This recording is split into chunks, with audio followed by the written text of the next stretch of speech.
Hi అండి, నమస్తే. నేను మీ దేవి. వెల్కమ్ టు నాదే క్రియేషన్స్. ఈరోజు వీడియోలో మనం ఎంతో టేస్టీగా సింపుల్గా ఇంట్లో ఉండే ఇంగ్రీడియంట్స్ తోటే లంచ్ బాక్స్కైనా డిన్నర్కైనా ఈవెన్ జర్నీస్కైనా చాలా సూట్ఫుల్గా ఉండే ఒక బిర్యానీ రెసిపీని అయితే మీకు చూపిస్తాను. ఇది తయారు చేయడం చాలా ఈజీ, అలాగే సింపుల్గా తయారైపోతుంది. ఇంగ్రీడియంట్స్ కూడా మనకి ఎక్కువ అవసరం లేదు. ఇలా సింపుల్గా బిర్యానీని చేసుకొని మీకు ఇష్టమైన రైతా కానీ లేదా ఏదైనా కర్రీని కానీ ప్రిపేర్ చేసుకుంటే చాలా బాగుంటుంది. మరి దీని ప్రాసెస్ ఏంటో ఇప్పుడు మనం వీడియోలో చూసేద్దాం. సింపుల్గా బిర్యానీ కోసం అయితే ముందుగా స్టవ్ మీద ఇలా ఒక కడాయిని పెట్టుకొని కొద్దిగా ఆయిల్ అలాగే కొంచెం నెయ్యిని కూడా వేసుకోండి. మీకు ఇష్టం లేదు అనుకుంటే కంప్లీట్గా నూనెతోనైనా తీసుకోవచ్చు. చూడండి, చాలా సింపుల్గా ఈ బిర్యానీ అయితే మనకి రెడీ అయిపోతుంది. ఇది కొంచెం మెల్ట్ అవ్వాలి. ఈ లోపల నేను ఇలా బియ్యాన్ని అయితే కడిగి నానబెట్టేసుకున్నాను.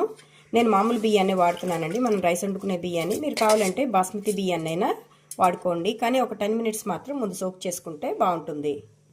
ఇలా నెయ్యి మొత్తం మెల్ట్ అయిపోయిన తర్వాత ఇందులో ముందుగా హోల్ గరం మసాలాని వేసేసుకుందాం.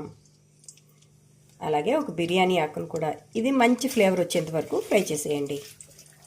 ఇలా మంచి ఫ్లేవర్తో ఫ్రై అయిపోయి కదా, ఇందులో ఫ్రెష్గా దంచుకున్న అల్లం వెల్లుల్లి పేస్ట్ని ఒక చెంచా వరకు వేసేసుకుందాం.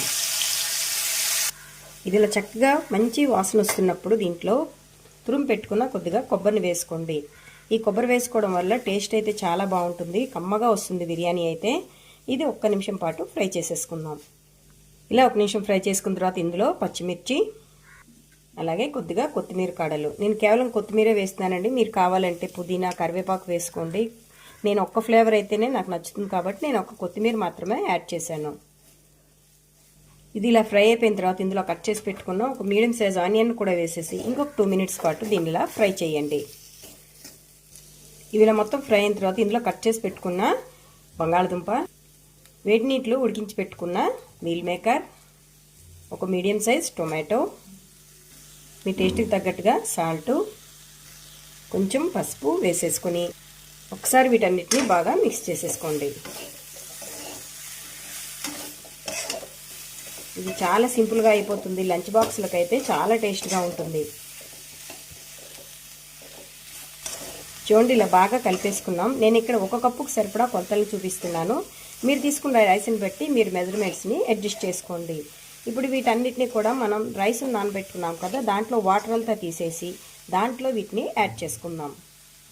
ఇలా ఈ బౌల్లోకి యాడ్ చేసుకున్న తర్వాత దీంట్లో 1 స్పూన్ బిర్యానీ మసాలా, మీరు తీసుకున్న రైస్కి తగ్గట్టుగా వాటర్ని కూడా వేసేసుకొని ఒకసారి బాగా మిక్స్ చేసేసుకోండి. మిక్స్ చేసుకున్న తర్వాత ఒకసారి సాల్ట్ని చెక్ చేసుకొని కుక్కర్లో పెట్టేసుకుందాం. ఇలా మొత్తం మిక్స్ చేసుకున్న తర్వాత పైనుంచి కొద్దిగా కొత్తిమీర అలాగే కొద్దిగా నెయ్యిని వేసేసుకొని ఈ బౌల్ని ఇలా కుక్కర్లో పెట్టేయండి. ఇప్పుడు ఇలా మూత పెట్టేసుకొని దీని మీద కుక్కర్ మూత పెట్టేసి మీడియం ఫ్లేమ్ మీద 3 విజిల్స్ వచ్చేంత వరకు ఉడికించండి. జస్ట్ 3 విజిల్స్ వస్తే చాలండి, బిర్యానీ అయితే మనకి చక్కగా రెడీ అయిపోయింది. దీన్ని మీకు ఇష్టమైన కర్రీతో కానీ లేదా ఇలా రైతాతో కానీ సర్వ్ చేయండి, చాలా టేస్ట్గా ఉంటుంది. తప్పకుండా ఒకసారి ట్రై చేసి ఎలా వచ్చిందో నాకు కామెంట్ సెక్షన్లో తెలియచేయండి. మరిన్ని టేస్టీ రెసిపీస్ కోసం నాదే క్రియేషన్స్ని సబ్స్క్రైబ్ చేసుకోండి. Thank you for watching.